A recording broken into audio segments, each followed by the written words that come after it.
अच्छा जी, हमारे साथ इमरान खान के वकील भी मौजूद है और इस टाइम के ऊपर जिस तरीके से केस वगैरह चल रहा है, सर सबसे पहले तो केस के बारे में बताइए, केस कितना, ये जो बताया जा रहा है, अभी प्रेस कॉन्फ्रेंस करने बता रहा है कि केस बहुत स्ट्रांग है, पता नहीं कितने अरब का जो है वो जमीन थी और वो थी। आप समझते हैं कि केस में तो दम भी था जो इतने बड़े? देखिए, मैं एक बड़ी सिंपल सी बात बताता हूँ कि यहाँ अरबों रुपए के केस आपने खत्म कर दिए।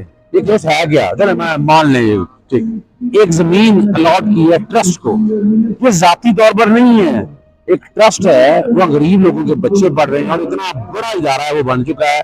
और वहां से इस मुल्क का नाम होना है, यहाँ इंग्लैंड में बैठे आप लोग तालीम हासिल कर रहे हैं, ये वही बात है। और इसको एक 190 मिलियन के साथ जोड़ना, मिसाल के तौर पर जी वो, अच्छा वो पैसा भी सुप्रीम कोर्ट के अंदर पड़ा हुआ है, 190 मिलियन जो अपना बैंक अकाउंट के हवाले से करें, वो पैसा भी वहां पड़ा हुआ है, 1 रुपए का फायदा नहीं। और चेयरमैन नैब ने जो वारंट ऑफ अरेस्ट जारी की वो गैर कानूनी है, नंबर 1। नंबर 2, अगर ये करना भी था तो वो अकाउंटेबिलिटी कोर्ट के जज ने वारंट ऑफ अरेस्ट जारी करना था, उसको नोटिस करना था, पहले नोटिस करके समझना था, देखना था कि बनता है तो फिर गिरफ्तार करना था। और जिस तरीके से गिरफ्तारी की है, ये आइन का आर्टिकल 10 की वायलेशन है, right to fair trial, article 9 की, आर्टिकल 14 की, बुनियादी तौर पर जिस तरह फंडामेंटल राइट तोड़े गए। और ये मैंने देखिए, हमने हाईकोर्ट में दरखास्त दायर की थी कि जितने FIR डिटेल ले गए हैं सामने, वहां तो लेके नहीं आए, रह गया ये। और स्टेज के ऊपर देखिए दिन, ये आज का दिन क्यों इंतखाब किया गया?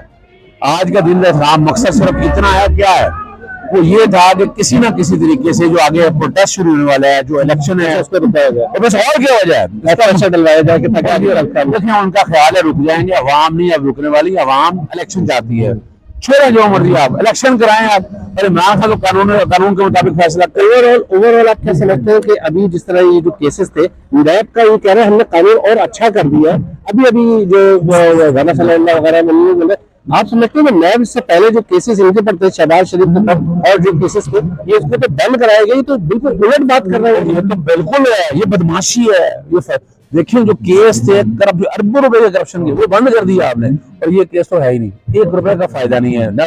सेक्शन 9 के तहत आप सेक्शन 4 को सामने रखकर देखें तो ये केस बनता ही नहीं है।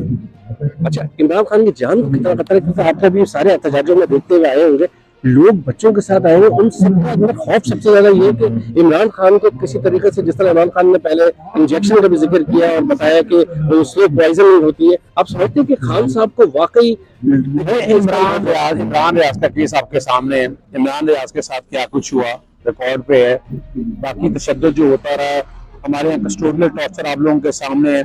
यानी इस वक्त इमरान खान साहब को डरते नहीं है, मैं बता दूं आपको, जो रात कब्र में है वो बाहर नहीं है, जो बाहर है वो कब्र में नहीं है। और आपने इस सारे प्रोसेस को लेकर भी चलना है तो आइन और कानून के मुताबिक। मेरे घर में भी पेट्रोल पंप में हमला करके देख लिया, फायरिंग करके देख ली, क्या साबित करना चाहते हैं? हम कोई डिमांड नहीं कर रहे, हम चाहते हैं मुल्क में इलेक्शन आए, जो भी पार्टी है सामने आ जाए।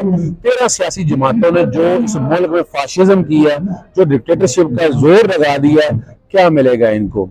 मुतासर तो आवाम हो रहे हैं। और एंड में आपसे मैं ये सवाल करूंगा कि इंटरनेशनल मीडिया ने इसकी कवरेज बहुत जबरदस्त करी है, और इस टाइम के ऊपर पूरी दुनिया के अंदर जो कवरेज में हुआ है वो खान साहब को बहुत फोकस किया गया कि खान साहब के साथ ज्यादती हुई है। आप समझते हैं कि इस टाइम पे एस्टेब्लिशमेंट के ऊपर भी और पाकिस्तान के अंदर जो होश के नाखून ले ले, ये आप उनके ऊपर प्रेशर डला है इस टाइप का? क्योंकि मैं ये आम इंसान नहीं था, ये मैं बता दूंगा, इमरान खान एक इंटरनेशनल लीडर है, और आप जो कुछ भी कर रहे हैं, अगर तो ज्यादती ना हो रही तो पूरी दुनिया का तवज्जो का मरकज इसीलिए है कि ये फाशिज्म हो रही है, ये बुनियादी हादिसात तोड़े जा रहे हैं, इससे कोई फायदा नहीं होना, पाकिस्तान के लिए बुरा मिसाइल पैदा हो।